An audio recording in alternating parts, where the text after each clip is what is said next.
کیونکہ ڈاکٹر اقبال نے کہا تھا نا، عمل سے زندگی بنتی ہے، جنت بھی جہنم بھی، یہ خاکی اپنی فطرت میں نہ نوری ہے نہ ناری۔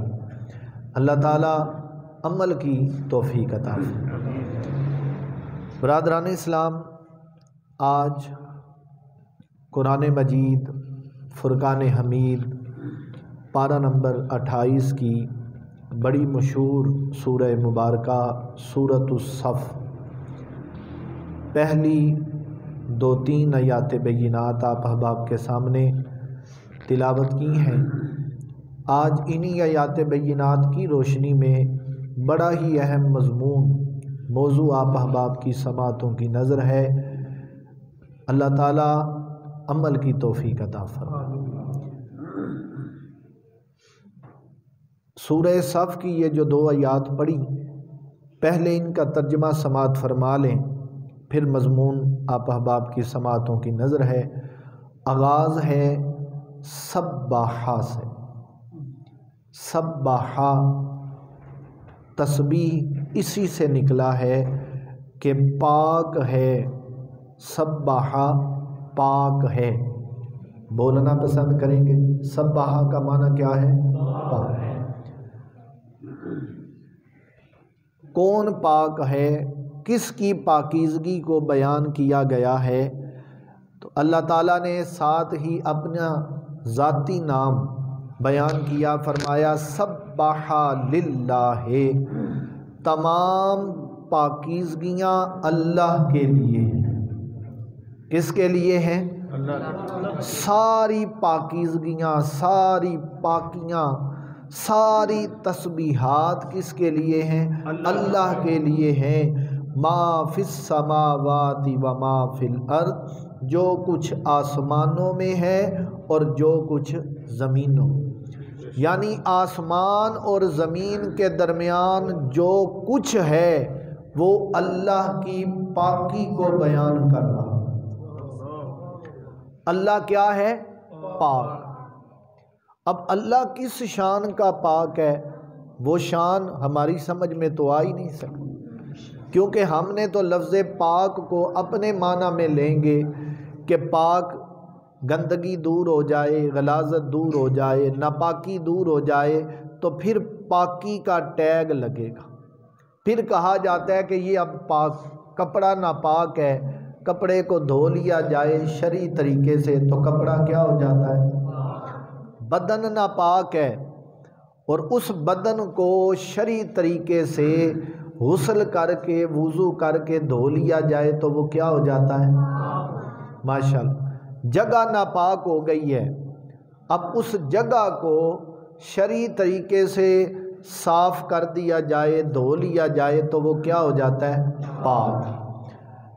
دنیا میں رہ کے ہم نے تو پاک کا لفظ اس انداز سے سنا ہے کہ ناپاکی دور ہو گئی تو پاکی آ گئی، گندگی دور ہو گئی، غلاظت دور ہو گئی تو پاکی آ گئی۔ اللہ کی ذات پاک ہے، زمین و آسمان کی ہر چیز اللہ کی پاکی بیان کر رہی ہے۔ اس کا کیا معنی ہے؟ جبکہ جتنے دنیاوی پاک کے مخالف الفاظ ہیں وہ تو اللہ کی ذات کے لیے بولے ہی نہیں جا سکتے، تو مطلب یہ ہے کائنات کے اندر کوئی ایسی ذات اللہ کے علاوہ ہے ہی نہیں جس کے لیے اتنی شانوں کا اقرار کیا جا سکے۔ اللہ کے علاوہ کائنات کے اندر کوئی ہے ہی ایسا نہیں جس کے بارے میں کہا جا سکے کہ اللہ ہی اتنی شانوں والا۔ کہیں اللہ تعالیٰ نے سبحہ کا لفظ استعمال کیا، کہیں سبحان الذی اسریٰ کا لفظ استعمال کیا، معنی پاکی ہے، پر پاکی کو اس کے مخالف نہیں لینا جو ہم کہتے ہیں ناپاکی کے مخالف پاکی ہے، بلکہ اللہ تعالیٰ کی شانیں ہیں ہی اتنی، کائنات کے اندر جتنی پاکیزگیاں ہیں وہ ساری اللہ ہی عطا فرمانے والی ہے۔ سبح للہ ما فی السماوات و ما فی الارض، کائنات کے اندر فرمایا زمین ہے، آسمان ہے، اور زمین اور آسمان ایک نہیں، جتنی زمینیں ہیں تحت الثری تک، جتنے آسمان ہیں بلندیوں تک، اللہ فرماتا ہے جو کچھ بھی ہے نا وہ سارا ایک ہی کام کرتا ہے، وہ کہتا ہے یا اللہ تو پاک۔ اور ہم اسے عربی کے جو لفظ بول کے کہتے ہیں وہ کہتے ہیں سبحان اللہ، کہتے ہیں، ذرا بولیں تو۔ یہ سبحان اللہ کا معنی ہے اللہ پاک، اللہ ہر اس چیز سے مبرہ ہے، اللہ ہر اس چیز سے پاک ہے کہ جو مخلوق کی طرف نسبت کی جائے۔ بھئی جس کی ذات میں کسی کا مقابلہ نہیں، جس کی صفات میں کسی کا مقابلہ نہیں، جس کی عبادات میں کسی کا مقابلہ نہیں، تو پھر نتیجہ یہی نکلتا ہے سبحان اللہ یا اللہ تو پاک۔ لطف لیجئے گا ان لفظوں کا، میں ابھی یہ تمہید ہی تھوڑی سی باندھ رہا ہوں تاکہ بات سمجھانے کے لیے، مضمون بڑا اہم ہے جو آج اللہ تعالیٰ نے اس سورہ مبارکہ کی آیت نمبر 2 کے اندر بیان کیا۔ اور اگر اس آیت مبارکہ کو سنیں گے اور پھر ہم اپنا محاسبہ کریں گے تو شاید اسی نتیجے پہ پہنچیں کہ جو اللہ فرماتا ہے ہم تو اس بات میں مبتلا۔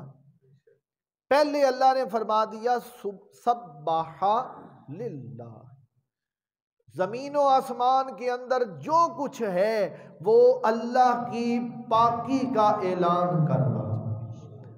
اور یہ حدیث مبارکہ میں ہی یہ حدیث مبارکہ موجود ہے کہ جو سچے دل سے ایک دفعہ سبحان اللہ کہے، اللہ اس کے نام کا جنت میں ایک درخت لگا دیتا۔ پاکی کس کی بیان کرنی ہے؟ اللہ کی، اللہ کی پاکی بیان کرنی ہے، اور اس کہنے والے کا نام کا ایک درخت کدھر لگ جانا ہے؟ درختوں کی ہمیں بھی بڑی ضرورت ہے، زمین کے اوپر بھی درختوں کی بڑی ضرورت ہے۔ کوشش فرمائیں آج جمعۃ المبارک پر یہ پیغام بھی لے کے جائیں کہ گھروں کے اندر اگر جگہ ہے تو بڑی اچھی بات ہے، اگر گھروں کے اندر جگہ نہیں تو جہاں جگہ مناسب لگے وہاں سبزہ ضرور اگائیں، درخت ضرور اگائیں۔ یہ درخت، یہ سبزہ سائنسی حوالے سے انسان کو بڑا فائدہ دیتا ہے، پر یہ اللہ کی وہ مخلوق ہے، یہ مخلوق بھی اللہ کا ذکر کرتی ہے۔ سبزہ جب اللہ کا ذکر کرتا ہے اللہ تعالیٰ اس سبزے کو ہریالی عطا فرما دیتا۔ سبزہ اللہ کا ذکر کر کے ہریالی اپنے اوپر اللہ تعالیٰ عطا فرما دیتا ہے۔ اے بندے تو اللہ کا ذکر کرے گا اللہ تجھے کتنا کچھ عطا فرمائے۔ سبح للہ ما فی السماوات و ما فی الارض، آسمان و زمین میں جو کچھ ہے اللہ کی پاکی بیان کرنا۔ پھر فرمایا وَهُوَ الْعَزِيزُ الْحَكِيمُ، اور وہ اللہ غالب بھی ہے حکمت والا بھی، غالب بھی ہے، ہر چیز مغلوب ہے، اللہ کی ذات غالب، ہر چیز اللہ کے حکم پہ چل رہی ہے اور حکم اللہ کا ہی چل رہا۔ آپ اور میں اللہ کی بات نہ مانیں تو یہ ہمارے لیے ایک بہت بڑا سوال ہے، وگرنہ کائنات کے اندر ہر چیز اللہ کے حکم پہ چل رہی۔ بھئی سورج نکلتا ہے تو کیا سورج کے نکلنے میں سائنس کوئی کردار ادا کر رہی ہے؟ سائنسدانوں کا کوئی کردار ہے؟ نہیں، سورج نکلتا ہے اللہ کے حکم سے نکلتا ہے۔ سورج غروب ہوتا ہے تو کیا سائنس کوئی کردار ادا کر رہی ہے؟ سائنس ویسے بڑی بڑی ترقی کرنے کی کوشش کر رہی ہے، چند دنوں پہلے انہوں نے مصنوعی بارشیں بھی برسائی، مصنوعی بڑے کام کر لیتی ہے ہماری سائنس، پر یہ سائنس یہ بات یاد رکھے جو اللہ کر سکتا ہے وہ کائنات میں کوئی اور کر سکتا، اللہ کی ذات ہے ہی ایک، اور جو وہ کر سکتا ہے کائنات میں کوئی کر سکتا۔ وَهُوَ الْعَزِيزُ الْحَكِيمُ، اللہ غالب ہے اور اللہ حکمت والا۔ اللہ کتنا حکمت والا، بندے کو جس موسم کی ضرورت ہو اللہ ایسا موسم عطا فرما دے، بندے کو جس چیز کی ضرورت ہو اللہ ایسی غذا عطا فرما دے۔ بسا اوقات بندہ سوچتا ہے، اللہ اس کی سوچ کو اسی وقت ہی پورا فرما دیتا۔ جو چیز انسان کے لیے فائدہ مند نہیں وہ انسان کو اتنی تاخیر سے عطا کرتا ہے کہ یہ چیز موقع پہ مل گئی، ہو سکتا ہے اسے نقصان۔ اللہ کی ذات کتنی حکمت والی ہے، ہم اس کی حکمتوں کو سمجھ سکتے، توجہ ہے میری بات کی طرف، ہم اللہ کی حکمتوں کو سمجھ سکتے، ہمارا یہی کام ہے جو اللہ فرما دے ہم اس حکم کو پورا کریں۔ ویسے دیکھا جائے انسان تو بڑی طاقت والا ہے، اے انسان تیرا دماغ بڑا کام کرتا ہے، تیرے اندر اللہ نے بڑی صلاحیتیں رکھی ہیں، پر اگر اتنا کچھ ہونے کے باوجود تو رب کا نافرمان ہو اور آسمان پہ چمکنے والا سورج اللہ کا فرما بردار ہو، تو پھر تیرے سے زیادہ تو سورج کی قدر ہے جو اللہ کا حکم مانتا۔ تو سب کچھ کر سکتا ہو پر ہو اللہ کا نافرمان تو تیرے سے زیادہ تو ایک ستارے کی ویلیو بن جائے گی، جسے اللہ نے حکم دے دیا اس نے آ کے اپنا کام کر۔ آج جمعۃ المبارک کے موقع پر یہ پیغام لے کے جائیں، زندگی کو اس طرف لے کے آئیں، آئندہ ہر حال میں اللہ کا حکم مانیں گے۔ ارادہ کرتے ہیں آج ہر حال میں اللہ کا حکم مانیں گے۔ اللہ کا حکم ماننے والا میں نے کبھی زندگی میں نقصان کھانے والا نہیں۔